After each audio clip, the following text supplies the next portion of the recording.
자, 27번 문제풀이 하겠습니다. 다음은 한나라 경기 변동을 그래프로 나타낸 것이다. 기역의 시기에 취해야 할 정책으로 가장 적절한 것은 GDP의 성장률과 시간의 흐름을 나타냈는데요. 자, 요거를 보시면은 지금 흐름이 꺾였죠? 성장률이 꺾여서 이제 내려가는 추세예요. 그래서 경기 침체의 시작이라고 보면 되는데, 자, 여기에 보면 일단 문제에 국공채, 지급준비율, 재할인율, 예산 편성 이렇게 어려운 내용들이 나와 있어요. 그래서 요거를 알기 위해서는 여러분이 상업경제 시간에 한국은행을 배우셨을 거예요. 그래서 한국은행의 통화정책 에 해당하는 내용을 잘 숙지하고 계셨으면 문제를 풀 수 있는 내용이라고 볼 수 있겠습니다. 자, 통화 정책은 총 3가지가 있습니다. 통화 정책 첫 번째, 공개시장 조작 정책. 자, 우리 상업경제 시간에 공개시장 조작이라고 배웠는지 공개시장 조절이라고 배웠는지는 정확히 모르겠어요. 근데 공개시장 조작이라는 정책이 있어요. 조절이라고도 부르고요. 이제 공개시장 조작, 그리고 두 번째, 지급준비율. 지급준비율 제도라고 부르죠. 그리고 세 번째, 지금 여기 재할인율이라고 나와 있죠. 재할인율은 여러분이 뭐라고 배우셨을 거냐면 여수신제도라고 배웠을 겁니다. 같은 얘기예요. 그래서 이렇게 3가지가 있는데 먼저 공개시장 조작에 대해서부터 설명하기 전에 지금 배경 스토리를 여러분이 알고 계셔야 돼요. 자, 기역의 상황은 경기 침체가 시작되는 상황이에요. 경기 침체가 시작되었다라는 말은 시중의 통화량이 그러니까 사람들이 가지고 있는 통화량이 많을까요? 적다라는 말일까요? 경기 침체가 왔다라는 말은 바로 통화량이 적다라는 말입니다. 통화량이 적다. 지금 통화량이 적기 때문에 통화량을 공급을 해야 되는 상황이에요. 왜 그런 일을 하죠? 한국은행의 목적이 뭐냐면 물가 안정이 한국은행의 목적이기 때문이에요.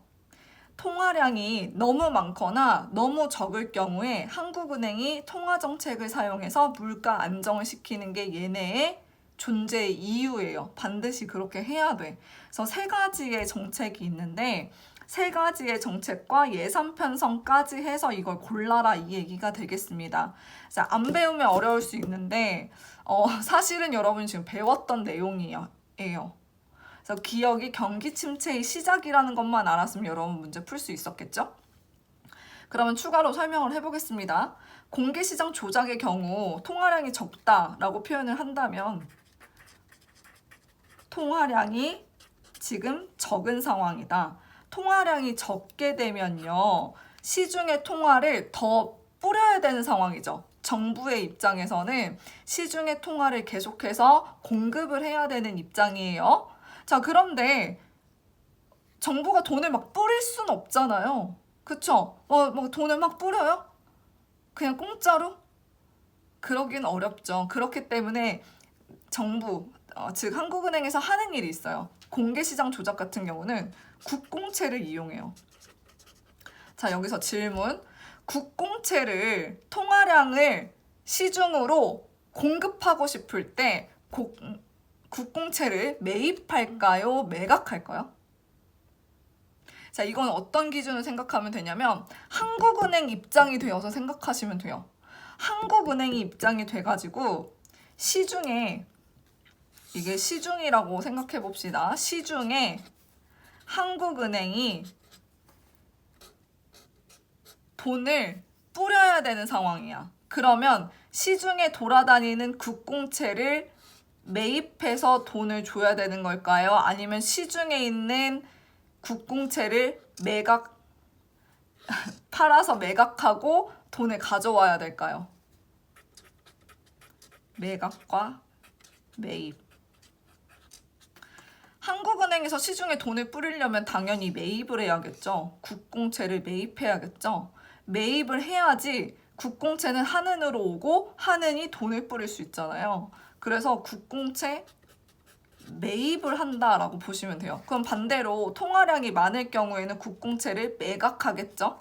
그래서 매입을 하게 되면은 자연스럽게 통화량이 시중에 공급이 되면서 통화량이 증가하게 된다라는 거죠. 그럼 여기서 경기 침체가 시작되었고 국공채 같은 경우는 매입을 해야 되는 상황이다라고 보시면 되겠습니다.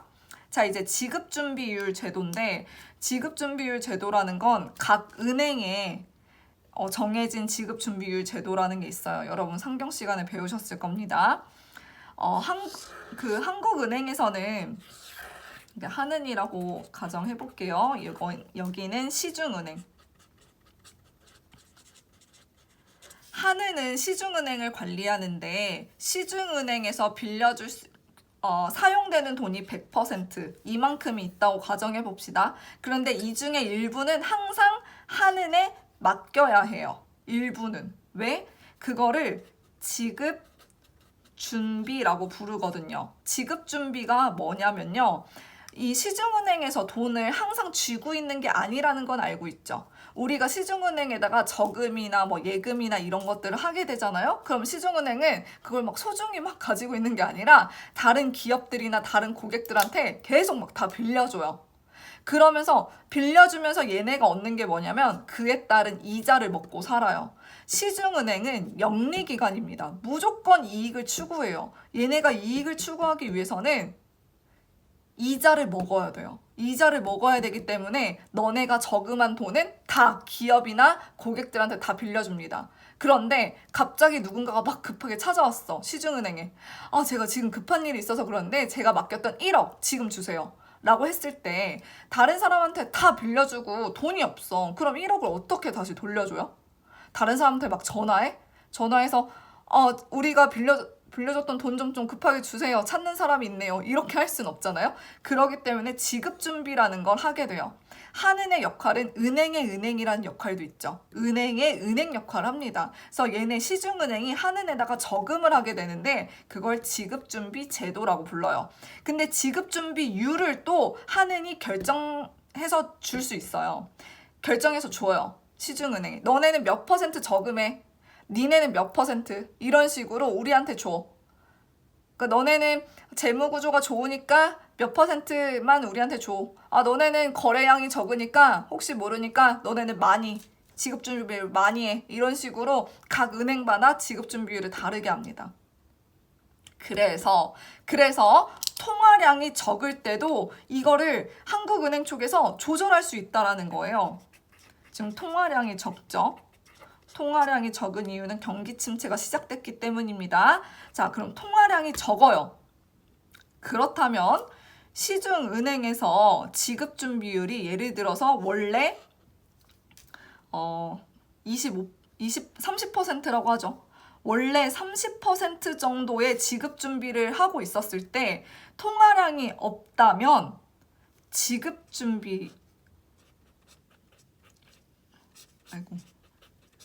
지급준비율을 올려야 할까요? 낮춰야 할까요? 그동안은 30%를 지급준비했어요. 근데 통화량이 없다고요. 대출해줄 수 있는 금액의 퍼센트는 70%예요. 100% 중에 70%를 지금 빌려줄 수 있어요. 근데 통화량이 너무 없다고요. 사람들한테 나가야 될 통화량이 더 많아져야 돼요. 그럴 경우에 지급준비율을 낮출까요? 올릴까요? 당연히 얘네가 대출할 수 있을 때 가용할 돈이 더 많아져야 되기 때문에 이만큼 줄어들겠죠. 20%로 줄겠죠. 그럼 지급준비율을 낮춘다. 지급준비율을 낮추게 되면 70%가 아니라 얼마를 대출해 줄 수가 있어요? 가진 돈의 80%를 대출해 줄 수 있죠. 이렇게 생각하시면 돼요. 그렇게 되면 통화량은 다시 늘어나겠죠. 왜? 사람들한테 빌려주는 금액 자체가 늘어났기 때문에 통화량이 증가하겠죠. 자, 그 다음 재할인율입니다. 재할인율은요, 여수신 제도라고 생각하면 되는데, 자, 이게 뭐냐면, 한은은 기준금리라는 걸 정하죠. 기준금리. 기준금리를 정하는데 이 기준금리는 시중금리에 영향을 줍니다. 많이 줘요. 아주 밀접해요. 얘네 둘은 이어져 있어요. 그래서 통화량이 적을 때 재할인율, 그러니까 기준금리 자체를 올릴까요? 낮출까요? 통화량이 없을 때. 자, 여기서 잠깐 기준금리가 올라가면 시중금리 같이 올라가고요. 기준금리가 떨어지면 시중금리도 같이 떨어져요. 자, 그렇다면 자, 금리가 높을수록 사람들이 돈을 많이 빌릴까요? 금리가 낮을수록 돈을 많이 빌릴까요? 통화량이 없으니까 대출을 많이 하게 해야 되는 상황이에요. 사람들이. 생각해 보세요. 기준금리를 올려야 될까요? 낮춰야 될까요?